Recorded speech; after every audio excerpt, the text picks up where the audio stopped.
റോഷിപാൽ, ഇപ്പോൾ കുറച്ച് ദിവസങ്ങളായി മണിക്കൂറുകളായിട്ട് തർക്കത്തിലായിരുന്നു കോൺഗ്രസും ലീഗും തമ്മിൽ.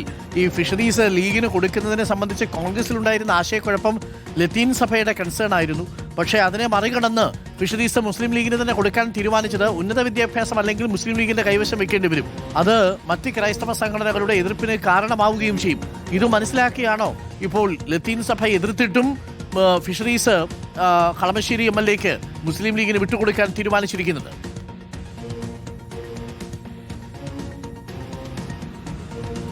അരുൺകുമാർ, ഇതിൽ UDF കടുത്തൊരു പ്രതിസന്ധിയിലായിരുന്നു വകുപ്പ് വിഭജനം സംബന്ധിച്ച.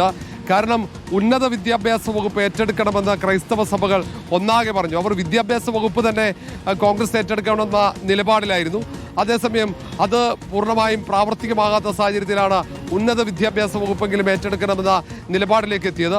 അങ്ങനെ ഒരു തീരുമാനത്തിലേക്ക് പോകുമ്പോൾ അത് കോൺഗ്രസ് നേതൃത്വവും മുസ്ലിം ലീഗ് നേതൃത്വവും ആ വകുപ്പ് കൈമാറ്റത്തിന് സന്നദ്ധമായി.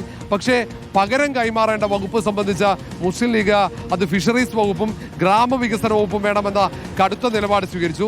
ഈ രണ്ട് വകുപ്പുകളും കൈമാറാൻ കഴിയില്ലെന്ന നിലപാടിലേക്ക് കോൺഗ്രസ് നേതൃത്വവും എത്തി. ഇടയിൽ ലത്തീൻ സഭ ഫിഷറീസ് വകുപ്പ് കൈമാറുന്നത് അത് അംഗീകരിക്കാൻ കഴിയില്ല എന്ന കടുത്ത സമ്മർദ്ദം, അത് പരസ്യ നിലപാട് സ്വീകരിക്കുകയും ചെയ്തു. അങ്ങനെയാണ് മന്ത്രിസഭയിലെ വകുപ്പ് സംബന്ധിച്ച ചർച്ചകൾ പോലും പ്രതിസന്ധിയിലായത്. ഒടുവിൽ കോൺഗ്രസ് നേതൃത്വത്തിൽ തന്നെ ഈ കാര്യത്തിൽ വ്യത്യസ്ത അഭിപ്രായമുണ്ടായി. ഒരു കാരണവശാലും ഫിഷറീസ് വകുപ്പും ഗ്രാമവികസന വകുപ്പും വിട്ടുകൊടുത്ത ഉന്നത വിദ്യാഭ്യാസ വകുപ്പ് ഏറ്റെടുക്കേണ്ടതില്ല എന്ന നിലപാടിലേക്കാണ് കോൺഗ്രസിലെ ഭൂരിഭാഗം നേതാക്കളും മന്ത്രിമാരും, അത് മുതിർന്ന മന്ത്രിമാരൊക്കെ അങ്ങനെ ഒരു നിലപാടിലേക്ക് എത്തി. കാരണം ഗ്രാമവികസന വകുപ്പ് വളരെ പ്രധാനപ്പെട്ടതാണ്. ടൗൺ പ്ലാനിങ്ങുമായി ബന്ധപ്പെട്ട് പ്രത്യേകിച്ച് അർബൻ ഡെവലപ്മെന്റ് അത് കേന്ദ്ര ഫണ്ടുണ്ട്, ഒട്ടേറെ കാര്യങ്ങൾ ചെയ്യാനുണ്ട് ആ വകുപ്പുകൾ വഴി. അതുകൊണ്ട് തന്നെ ഒരു ജനകീയമാകാൻ സാധ്യതയുള്ള വകുപ്പ് അത് വിട്ടുകൊടുക്കേണ്ടതില്ല. സമാനമായി തന്നെ ഫിഷറീസ് വകുപ്പിനും കേന്ദ്ര ഫണ്ടുണ്ട്. അത് സ്വാഭാവികമായും അത് ഏറെക്കാലമായി കോൺഗ്രസ് കൈകാര്യം ചെയ്യുന്ന വകുപ്പാണ്. അതുകൊണ്ട് ആ വകുപ്പ് വിട്ടുകൊടുക്കരുത് എന്ന നിലപാട് സ്വീകരിച്ചു. അങ്ങനെ അതിൽ മുഖ്യമന്ത്രി മറ്റൊരു വഴിയില്ല എന്ന നിലയിൽ ഇതിൽ വിട്ടുകൊടുക്കാതെ മറ്റൊരു വഴിയില്ല എന്ന നിലപാട് മുഖ്യമന്ത്രി VD സതീശൻ സ്വീകരിച്ചു. VD സതീശൻ ആ കാര്യത്തിൽ ഒരു കടുത്ത നിലപാട് സ്വീകരിക്കുകയാണ് അവസാന ഘട്ടത്തിൽ. കാരണം ഇന്ന് തന്നെ മന്ത്രിസഭയിൽ വകുപ്പ് സംബന്ധിച്ച തീരുമാനമുണ്ടാകണം. അതുകൊണ്ട് മുഖ്യമന്ത്രി VD സതീശൻ തന്നെ അതിൽ ഒരു അന്തിമ തീരുമാനമെടുത്തു. കോൺഗ്രസിലെ തന്നെ കടുത്ത എതിർപ്പുകൾ അവഗണിച്ചുകൊണ്ട് തന്നെയാണ് ഈ തീരുമാനവും എടുത്തത്. അങ്ങനെ ഒടുവിൽ മന്ത്രിസഭാ രൂപീകരണം പൂർത്തിയായിരിക്കുകയാണ്. മന്ത്രിസഭയിൽ വകുപ്പ് അതിൽ ഉന്നത വിദ്യാഭ്യാസ വകുപ്പ് മാത്രമായിരിക്കും റോജി M. ജോണിനുണ്ടാവുക. മറ്റു വകുപ്പുകൾ സംബന്ധിച്ച് നേരത്തെ തന്നെ ധാരണയായതാണ്. അതേസമയം തന്നെ മുഖ്യമന്ത്രിയാണ് ഇതിൽ ഏറ്റവും കൂടുതൽ വകുപ്പുകൾ കൈകാര്യം ചെയ്യുക. അതിൽ പൊതുഭരണവും ഒപ്പം ധനകാര്യവും നിയമവും തുറമുഖവും അടക്കമുള്ള പ്രധാനപ്പെട്ട വകുപ്പുകൾ മുഖ്യമന്ത്രി തന്നെ കൈകാര്യം ചെയ്യും. ആഭ്യന്തരവും വിജിലൻസും മാത്രമാണ് അതിൽ രമേശ് ചെന്നിത്തലയ്ക്ക് കൈമാറിയത്. അതിന് പുറമെ നേരത്തെ ചർച്ചയായതിന് പുറമെ AP അനിൽകുമാറിന് അഡീഷണലായി അതിൽ ദേവസ്വം വകുപ്പ് കൂടി ഒരു പ്രധാന വകുപ്പ് കൂടി നൽകിയിട്ടുണ്ട് എന്ന് മാത്രമാണ്. പക്ഷേ ഈ കാര്യത്തിൽ ഒരു പ്രധാനമായ ഒരു അതൃപ്തി ഉണ്ടാകുന്നത് കോൺഗ്രസിനകത്താണ് എന്നത് ശ്രദ്ധേയമാണ്. നേരത്തെ ലത്തീൻ സഭ മാത്രമാണ് വകുപ്പ് കൈമാറ്റത്തിൽ പരസ്യമായി രംഗത്ത് വന്നതെങ്കിൽ ഈ പ്രധാനപ്പെട്ട രണ്ട് വകുപ്പുകൾ മുസ്ലിം ലീഗിന്, അത് കോൺഗ്രസ് കൈവിട്ടതിൽ മുസ്ലിം ലീഗിന് കൈമാറി എന്നതല്ല പ്രശ്നം, കോൺഗ്രസ് ആ വകുപ്പ് കൈവിട്ടതിലുള്ള അതൃപ്തിയാണ്. കാരണം കോൺഗ്രസ് ഹോൾഡ് ചെയ്യേണ്ട വകുപ്പുകളാണ് അത് എന്നാണ് കോൺഗ്രസ് നേതൃത്വത്തിൽ ഭൂരിഭാഗം നേതാക്കൾക്കുമുള്ള അഭിപ്രായം. കാരണം ഫിഷറീസും ഈ അർബൻ ഡെവലപ്മെന്റും നഗരവികസനവും ഏറ്റവും പ്രധാനമാണ്. നിലവിലെ സാഹചര്യത്തിൽ കേരളത്തിൽ ഒട്ടേറെ പദ്ധതികൾ അർബൻ ഡെവലപ്മെന്റ് വഴിയാണ് വരേണ്ടത്.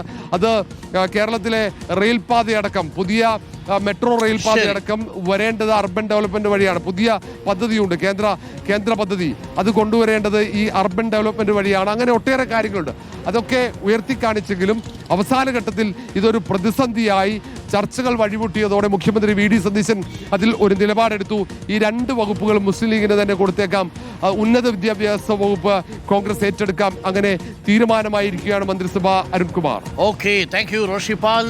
അപ്പോൾ റാഹിസ് റഷീദ്, കളമശ്ശേരിയിലെ MLAക്ക് V. അബ്ദുൽ ഗഫൂറിന് വ്യക്തമായ നിർദ്ദേശം കിട്ടിക്കഴിഞ്ഞിരിക്കുന്നു. അങ്ങനെയാണെങ്കിൽ ഇന്നത്തെ ക്യാബിനറ്റ് മീറ്റിംഗിൽ V. അബ്ദുൽ ഗഫൂർ പങ്കെടുക്കുന്നത് ഫിഷറീസ് വകുപ്പ് കൂടിയുള്ള മന്ത്രി എന്ന നിലയിലായിരിക്കും അല്ലേ? ഫിഷറീസ് സാമൂഹിക നീതി വകുപ്പ് മന്ത്രി എന്ന നിലയിലായിരിക്കും. അരുൺകുമാർ, അങ്ങനെ തന്നെയായിരിക്കും. ഇനി അത് സംബന്ധിച്ച ഉത്തരവുകൾ മാത്രം അതിൻ്റെ നടപടിക്രമങ്ങളുടെ ഭാഗമായി ഇറങ്ങിയാൽ മാത്രം മതി. കോൺഗ്രസിനകത്ത് ചില, ഇപ്പോൾ നേരത്തെ റോഷിപാൽ പറഞ്ഞ ദേവസ്വം K. മുരളീധരന് വേണോ അതോ മറ്റൊരാൾക്ക് വേണോ, AP അനിൽകുമാറിന് വേണോ എന്നതടക്കമുള്ള കാര്യങ്ങളിൽ കോൺഗ്രസിനകത്ത് ഒരു ക്ലാരിറ്റി വരുത്തുക മാത്രമേ ഉള്ളൂ. ഒരു സംശയം അനൂപ് ജേക്കബിന്റെ സിവിൽ സപ്ലൈസ് തന്നെയാണോ എന്ന കാര്യത്തിലും ഒരു ചർച്ചകൾ നടക്കുന്നുണ്ട് എന്ന് മനസ്സിലാക്കുന്നു.